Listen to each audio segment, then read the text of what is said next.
Students, let us start with our chemistry. It is chapter number 7, periodic classification of elements. Students, let us first of all have some idea about what is an element. As you all know, element is the purest form of substance which is composed of only similar atoms. Also, we know that at present we have the huge list of elements, that is near about 118. So what when only few of the elements were known in the nature? Why the need arise there to classify these elements? And what were the basic factors on which the elements were classified? The various attempts which were being made to classify the elements timely, today we will study and discuss about all these attempts. By the end of 17th century, only few of elements were known. It was quite easy to study and remember their individual properties. But later on, it became difficult with the discovery of a large number of elements. So the need felt there to understand the properties of elements and their compounds. Several attempts were made to understand and study the properties of elements by classifying them into some groups or families. Some earlier attempts seemed to be useful till the establishment of modern classification. So what were these earlier attempts? Let us find out.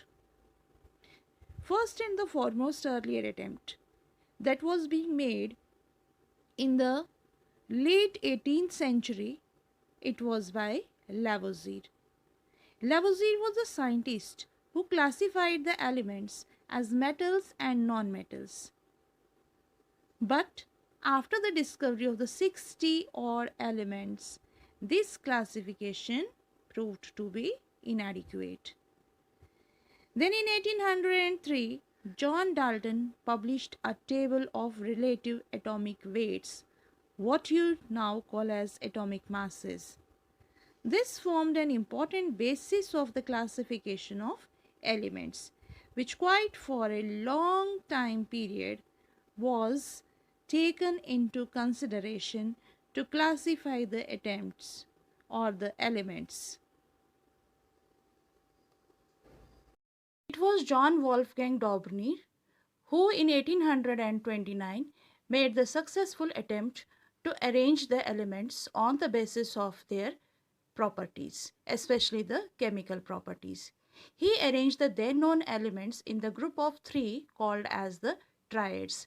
According to the Daubrunner's classification, the elements are arranged on the basis of their similar chemical properties, and the atomic mass of the middle element is approximately equal to the arithmetic mean of the atomic mass of other 2 elements.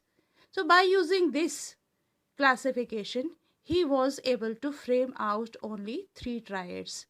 When more and more elements came into existence, this system of the classification failed. Let us have some look on the triads he framed out. Students, here is one point worth to mention, that in the books it is mentioned in 1817 Daubrunner put forward his triads. But in 1817 he made only a successful attempt with a single triad. By the end of 1829 he was able to frame out all the triads then known.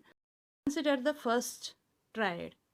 In this triad there are 3 elements, that is lithium, sodium and potassium. Students, what is common about these elements? First of all these elements are the metals. Then all these elements, they have the valency of 1. Moreover, these elements react chemically with water to form the alkalis. Now let us move further. According to the Daubrunner system, lithium has the atomic mass of 7, sodium has the atomic mass of 23, while potassium has the atomic mass of 39. So according to the Dobrin system of the classification, atomic mass of the sodium, which is the middle element, that is equal to the arithmetic mean of the atomic mass of lithium and the atomic mass of potassium. So what it comes to be equal to, that means 7 plus 39 by 2 gives you 46 by 2, which finally comes out to be 23 atomic mass units, which is exactly equal to the actual atomic mass of the sodium. Let us consider the second one, triad. In this triad, there are three elements, that is chlorine, bromine and iodine. What is common about these elements? All these elements are the halogens. They belong to the group 17th in the modern periodic table. They have the valency of 1. So let us consider the atomic mass of chlorine, that is 35.5. Atomic mass of bromine is 79.9 and that of the iodine is 127. According to the Dobrin's classification, the atomic mass of bromine, that is the middle element, that is equal to the atomic mass of chlorine plus atomic mass of iodine by 2, which becomes equal to 35.5 plus 127 by 2, that comes to be 162.5 by 2, and finally we get 81.25 atomic mass units, which is approximately equal to the atomic mass of the bromine. Students, here is one point to note, that you can see the variation between the actual atomic mass of the bromine and the calculated atomic mass of bromine. Let us consider the third one, triad. In this triad, there are three elements, that is calcium, barium and strontium. What is the atomic mass of calcium? It's 40. Atomic mass of barium is 87.5 and atomic mass of strontium is 137. So according to the Dobrin's classification, atomic mass of barium, which is the middle element, that comes to be the arithmetic mean of the atomic mass of calcium and strontium, that is 40 plus 137 upon 2 gives us 177 by 2, which finally comes out to be 88.5 atomic mass units. This calculated atomic mass is approximately equal to the actual atomic mass of barium, that is 87.5. Students, as I told you earlier that this classification had certain limitations on the basis of which it was being discarded later on. Why these limitations arose?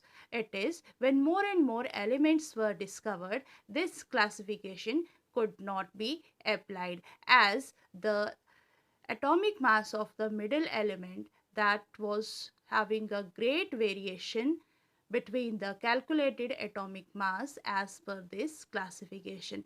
Let us take one example here. They have the three elements, nitrogen, phosphorus and the astatine.